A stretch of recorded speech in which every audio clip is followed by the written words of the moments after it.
बिस्मिल्लाहिर्रहमानिर्रहीम। अस्सलाम वालेकुम। आज 10 दिसंबर बरोज़ जुमेरात हम बात करेंगे मरियम नवाज़ और सरीना ईसा के हवाले से। मरियम नवाज़ एक रहम की अपील लेकर गई हैं एहतसाब अदालत में अपने महल्लात को बचाने के लिए और बड़ी तकलीफ़ में हैं। उनकी आप रैलियों में देख रहे हैं, उनका इनकलाबी खिताबात सुन लें तो लगता है कि इनको किसी चीज़ की ज़रूरत नहीं है, लेकिन जो चोरी के माल से कमाए गए महल्लात है उनको बचाने की फ़िक्र है और इस वजह से वो अदालतों में पहुंची हैं। उनकी जो रहम की अपील है बड़ी अनोखी और लाडली किस्म की अपील है, मैं आपके साथ शेयर करूंगा, जो आज ही फ़ाइल की गई है मरियम की तरफ से। साथ हम बात करेंगे सरीना ईसा की अदालत में आज दोबारा, क्योंकि काजी फैज़ ईसा साहब की दरख्वास्तों में जो नज़रसानी दरख्वास्तें उनके ऊपर समाअत हुई है। सुप्रीम कोर्ट का ये 6 रुकनी बेंच है, जस्टिस उमर अता बंदयाल साहब की सरबराही में 6 रुकनी बेंच ने आज दोबारा समाअत जब शुरू की है। मुनीर मलक साहब ने बहस किया जो कि काजी फैज़ ईसा साहब के वकील हैं। इसके अलावा रशीद रिजवी साहब मौजूद थे, हामिद हुसैन साहब मौजूद थे और सरीना ईसा भी अदालत में मौजूद थी। पहले जो कानूनी पॉइंट हैं उनके ऊपर बात हुई है। उमर अता बंदयाल साहब ने बात की है कि बेनज़ीर भुट्टो का केस हो या जुल्फ़कार अली भुट्टो का केस हो, वहाँ पर जो बेंच की तश्कील है और उसके हवाले से जो फैसला जाते हैं वो कानूनी पॉइंट ऐसे हैं कि जिनकी बुनियाद पर आप लोग कैसे ये प्ली ले सकते हैं कि ये जो बेंच है ये नामुकम्मल है या इतने लोग बेंच में होने चाहिए, ये लोग बेंच में होने चाहिए। तो उन्होंने जस्टिस दुराब पटेल इसका हवाला दिया जो जुल्फ़कार अली भुट्टो केस में जस्टिस थे, और उन्होंने अपना जो फ़ैसला जब लिखा था तो उसमें जो नोट लिखा था उसमें रिव्यू को डिस्कस किया था और उसके बारे में जस्टिस उमर अता बंदयाल साहब ने फरमाया कि क्या मुनीर मलक साहब आपने इसको पढ़ा है। जिसका जवाब मुनीर मलक साहब ने कानूनी तो नहीं दिया, लेकिन उन्होंने ये ज़रूर अदालत को बताया कि गुजारिश ये है कि अगर ये बन जाए, ये इतने रुकनी बेंच बन जाता है तो ये कोई बहुत बड़ा मसला नहीं है और इसको अदालत ऐसे जो है वो मसला बना के ना बैठे। अगर जो पिटिशनर्स हैं उनकी ख्वाहिश है तो अदालत इसके ऊपर अमल दरामद कर सकती है और ये कोई ऐसा कानून नहीं है कि जो 2+2=4 की तरह अटल हो। इसमें चेंजिंग्स आ सकती हैं और आपके पास अख्तियारात हैं और आप इसको कर सकते हैं। तो अदालत ने कहा देखें आप हमें कानून की बात बताएं, अगर तो कानून में कोई ऐसे नज़ायर अदालत में पेश करें जिसका उन्होंने मैंने आपको जो 2 दिन पहले हमने इसके ऊपर बात की थी, मैंने आपसे जिक्र किया था जस्टिस मंसूर अली शाह साहब का हालिया ही इस नज़रसानी की दरख्वास्त लगने से 3 दिन पहले का एक फ़ैसला है और उसमें भी इख्तलाफी नोट है जहां रिव्यू को डिस्कस किया है और ये फरमाया है कि रिव्यू जो जितने जजेज़ हैं चाहे उन्होंने इख्तलाफी नोट क्यों ना दिया हो वो सारे के सारे उसमें बैठेंगे। अब इस फैसले का हवाला दिया मुनीर मलक साहब ने। जस्टिस उमर अता बंदयाल साहब ने फरमाया कि वो हमारे मुअज़्ज़िज़ जज हैं, वो हमारे मुअज़्ज़िज़ मेंबर हैं, उनकी राय है तो हमारी भी तो राय है। हमारी राय में अगर जो है वो 7 रुकनी बेंच ने ये सुनना था, 7 रुकनी में एक जज साहब जो है वो जस्टिस फैसल अरब साहब, क्योंकि उनकी रिटायरमेंट हो चुकी है, अगर वो अवेलेबल नहीं भी हैं तो 6 रुकनी बेंच से काम चल सकता है, ये हमारी राय है। अगर ऑनरेबल मंसूर अली शाह साहब की राय से आप जो है वो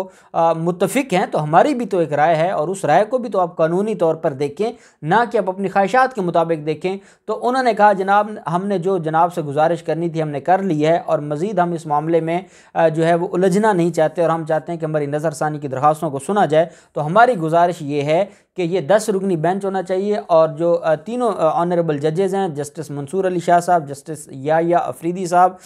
उनको भी इसका जो है वो बेंच का हिस्सा बनाया जाए, जस्टिस मकबूल बाकर साहब को भी। तो अदालत ने सरीना ईसा अदालत में मौजूद थी, उन्होंने अदालत में आई और सबसे पहले माजरत की और अदालत से कहा कि मैं माजरत करती हूँ, मैंने जो कल लैंग्वेज इस्तेमाल की, लेकिन चीफ जस्टिस साहब के हवाले से आज भी मेरा जो पॉइंट है वो वही है और मैं ये समझती हूँ कि चीफ जस्टिस साहब क्योंकि हमारे केस में फ़रीक हैं, उनके पास ये इख्तियार नहीं होना चाहिए कि वो हमारे बेंच को तश्कील दें। अदालत ने कहा कि हमने कल भी आपसे गुजारिश की थी, आप क्यों चीफ जस्टिस साहब की जो है वो उनके बारे में आप ऐसे कलमात भरी अदालत में क्यों आप कर रही हैं, कल भी हमने आपको मना किया था लेकिन आप बाज नहीं आ रही हैं। हम आपको ये बात समझाएंगे कि आप अपना को वकील मुकर्रर कर लें, आपके पास वकील नहीं है, हम मुकर्रर कर देते हैं और वो आपको समझाए इस बात का, इस कानूनी पॉइंट को बताए कि जब आइन ने चीफ जस्टिस साहब को ये इख्तियार दिया है कि जो बेंचों की तश्कील है या बेंच बनाना है या बेंच तोड़ना है उसका आइनी इख्तियार सिर्फ चीफ जस्टिस के पास है, तो हम कैसे उसमें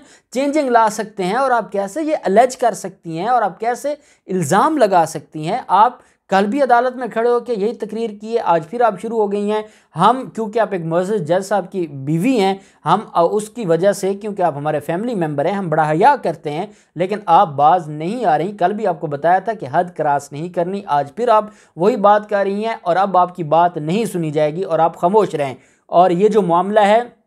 इसके ऊपर जो लीगल ओपिनियन है, जस्टिस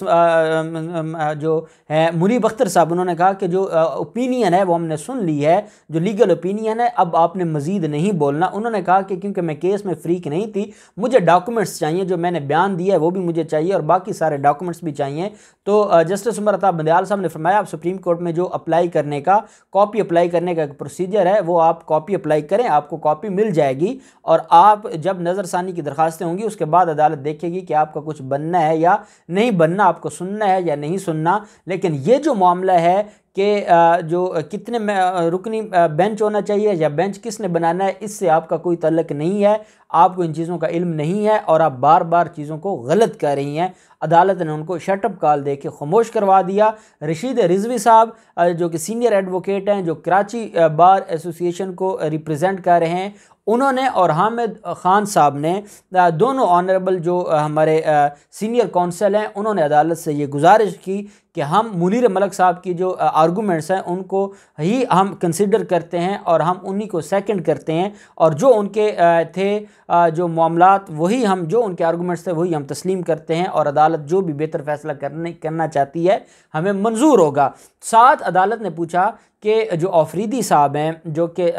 सदर हैं सुप्रीम कोर्ट बार के, वो कहाँ पर हैं और हमने उनसे कुछ सवालात पूछने हैं और हम उसके बाद फिर फैसला दें। तो जो एडवोकेट ऑन रिकॉर्ड था, जो सुप्रीम कोर्ट बार एसोसिएशन के सदर के जो एडवोकेट ऑन रिकॉर्ड हैं, उन्होंने अदालत को बताया कि वो बीमार हैं और वो हॉस्पिटल में एडमिट हैं, इसलिए वो नहीं आ सके और वो ये चाहते हैं कि अगर अदालत इजाज़त दे तो वो रिटन जो आर्गूमेंट्स हैं वो अदालत में जमा करवा देंगे। तो अदालत ने कहा कि वो नेक्स्ट अगले हफ्ते में अपने जो जवाबात हैं, जो आर्गूमेंट्स हैं रिटन, वो अदालत में जमा करवा दे और अदालत ने गैर मुय्यना मुद्दत के लिए केस को मुलतवी करते हुए बेंच की तश्कील के मामले पर फैसला महफूज कर लिया है। अब ये अगले हफ्ते में फैसला है, उससे अगले हफ्ते में फैसला है, ये बहुत ज़रूरी है। अब अगर तो ये जो बेंच है ये 10 रुकनी बना दिया जाता है और उन 3 ऑनरेबल जजेस को इसका हिस्सा बना दिया जाता है जिनका इख्तलाफी नोट था, फिर तो काजी फैज़ ईसा साहब, सरीना ईसा और बाकी लोगों को ये लगता है कि उन्होंने बहुत अचीव कर लिया और उनको अपनी रिव्यू पिटीशन में बड़े मामलात, उनको वो ये समझते हैं कि उनको कोई रिलीफ मिल जाएगा, क्योंकि जो कानूनी एक इख्तलाफ है उसमें उन 3 जजेस का जो है वो इन 7 जजेस से इख्तलाफ था। अब इन 7 में भी एक चले गए हैं, जस्टिस फैसल अरब साहब, उनकी जगह कोई नए आते हैं, तो वो क्या पता उन 3 लोगों का जो पॉइंट ऑफ व्यू है वो उसको अडॉप्ट कर लें। तो ये मामला है। तो अब देखते हैं कि इसमें क्या फ़ैसला आता है। दूसरी तरफ हम देखते हैं कि मरियम नवाज़ तोशाखाना रेफरेंस में नवाज शरीफ को इश्तिहारी डिक्लेयर किया गया था और उनके असासे ज़ब्त करने की रिपोर्ट अदालत ने मंगवाई थी। जब उनके जो असासे हैं वो ज़ब्त किए गए तो उसमें जो 2 उनके महल्लात हैं, एक मरी में है और एक जो है छांगला गली का घर है, जो वो भी वहाँ पर है